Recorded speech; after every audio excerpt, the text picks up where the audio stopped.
Welcome in, DGI investors. You've got Colby, the DGI Crab here, coming to you on a Friday afternoon. It's about 3:30 Central Standard Time.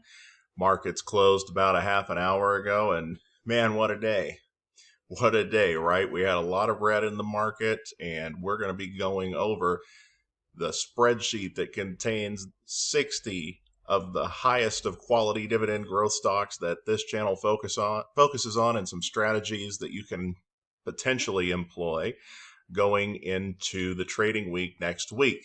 Give you some things to think about over the weekend. And before I dive into it, I'll say I'm not a professional investment advisor. You should always do your own due diligence. This is for entertainment purposes only, and I'm just simply sharing with you my strategy for dividend growth stock investing. So, all right, I thought we'd start here today with SPY. I want to put some context into this. You know, when we have a day or a week where we're trading in the red, a lot of investors tend to get a little panicky. They start to question their strategies. They start to question their motivation.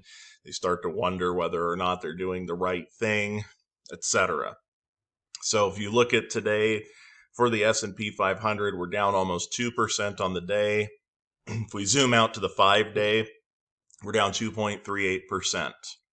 Zoom out even further to a month, down 2.26%. Feels doom and gloom. Zoom out 6 months, we're up almost 9%. And this starts to look like just a little blip on the radar. Zoom out a couple months further, year to date, we're up 12%. Zoom out a little further to a year ago, today we're up 16.74. All right. Zoom out 5 years, up 80.7%. Everyone remember this? Was anyone investing back in February 2020 when your SPY was worth $337 a share, and then March 24th it was worth $243 due to the COVID crash, and everyone was panicking, selling out of the market at exactly the wrong time? Look at just what a little blip this is on the 5-year chart. You've got to zoom out. You've got to have perspective. You got to know that the market will recover, the market will crash, the market will go on a run, the market will crash. That is just what happens over the course of the long haul with investing. And if you're investing for the long term, this really shouldn't be anything that bothers you. We're not trying to time the market when it comes to the overall market. All right. So that being said, let's take a look at our spreadsheet here for the week. We're going to go over each of the 4 tiers that are broken down into groups of stocks based on your age and your time horizon. If it's your first time here, we're primarily looking at this valuation tab, which is measuring the 4-year average yield compared to the current day yield. Anything that shows up in green is at least 30% undervalued by that metric. If it's in yellow, it's between 20 and 29.9. And everything else in the red is stuff that's not at least 20% on sale, which means that if we own any of these stocks, we're just simply holding and allowing our DRIP, our dividend reinvestment, to do the heavy lifting. So, hey, you're going to say that I sound like a broken record here on the 18 to 30-year-old Tier 1 group. Nike remains the only stock in this group that is in that green undervalued range. It has been since I started the channel. The very first video that I did that was like this was the day Nike crashed from 91 or so dollars down into the mid 70s. And it has stayed down here for more than a month. But as we just saw with the S&P 500, a 1 to even 3 or 4 month stretch of time just looks like a little blip on the map when it comes to a 5-year time horizon. And right now what we're getting is Nike yielding higher than it's yielded in at least a decade, if not longer. We're getting a stock right now that'll yield 2% on cost, that has a steady growth history of annually increasing the dividend at least 10%, which is an excellent 12% plus dividend growth combo factor. Now, I don't know how long it takes Nike to recover. None of us really know how long it takes Nike to recover. That's a bit of a guessing game, but we're going to time the market with our individual stocks and take advantage of a sale. Nike remains the most undervalued stock among all 60 that this channel focuses on, and I will continue to hammer home that you buy value. There's bad news, a lot of doom and gloom around Nike, That's when dividend growth investors who are buying and acquiring passive income for the long haul are striking. You're striking here while the iron's hot. A few months from now, Nike may well have recovered. It'll be down in that red category, and something else from the red is going to jump up into the green. And then that's when we're going to stop buying Nike and buy that other thing. It really is as simple as that. So just stay the course.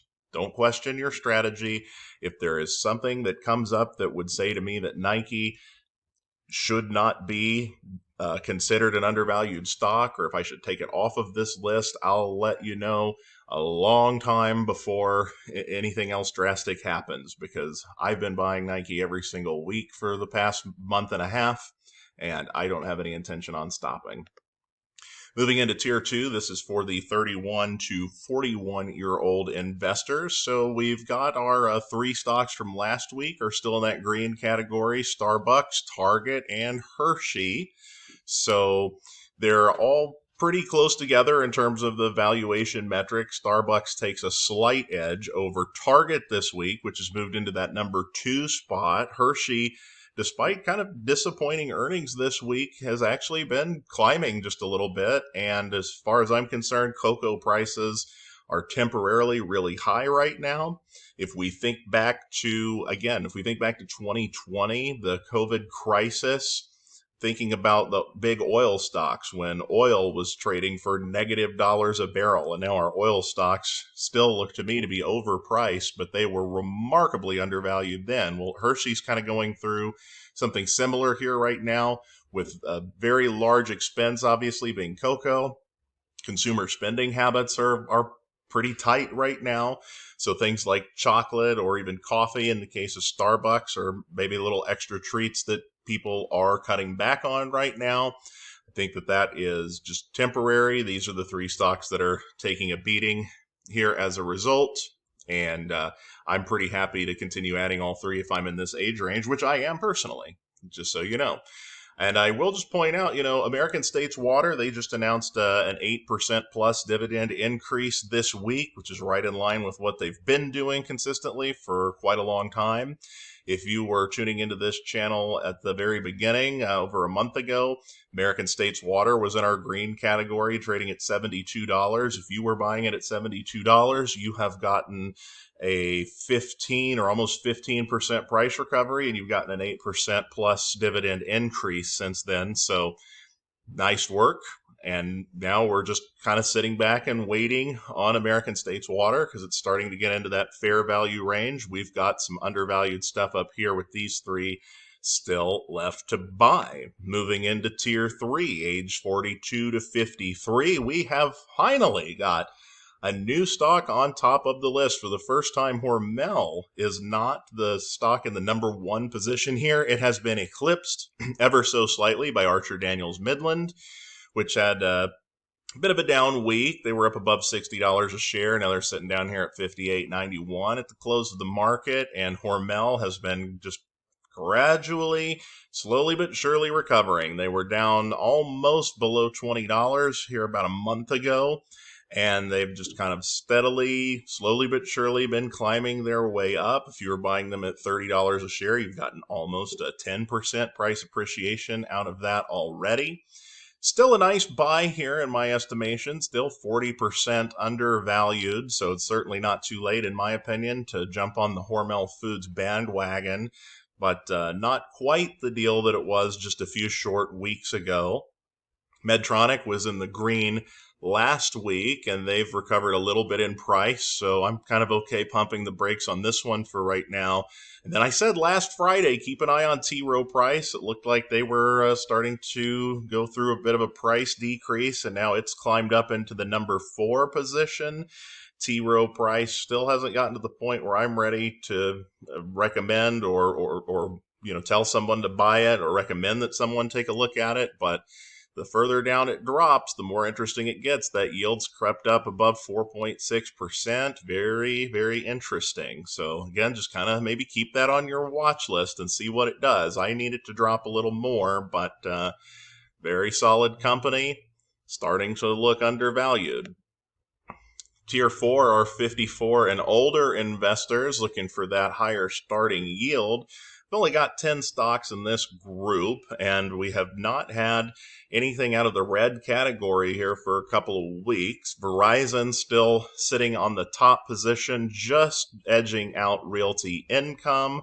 You know, I don't like adding Verizon here. They just paid out their dividend on August 1st. So sometimes stocks will go through a little bit of a lag once they've gone ex-dividend or paid that dividend out. Verizon kind of holding steady here in the low 40s. I would probably be going with higher yield ETFs at this point in time than taking a single stock that's, you know, not at an unfair price by any stretch of the imagination, but still just isn't quite the deal that I'm looking for just yet. I do like to take a quick peek at my separate tab here I made just for my 10 favorite stocks on the market, and I've said in the past that this particular group of 10, I don't really wait for them to get to that 30% green undervalued.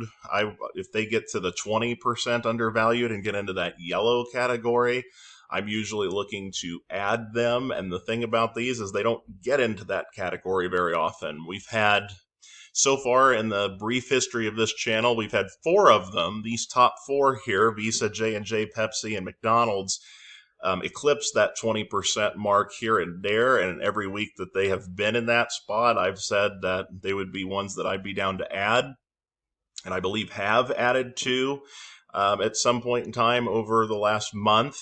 They have all recovered to a certain extent and are now sitting in that fair value range. Remember, McDonald's just a couple of weeks ago was down in the low 250s, and look how it's recovered all the way up to 276. And that is just the kind of thing that these 10 companies do. They are absolute monsters, each and every one of these 10. But I'm still waiting. They got to get to that 20% mark. I don't think any of these are bargains right now.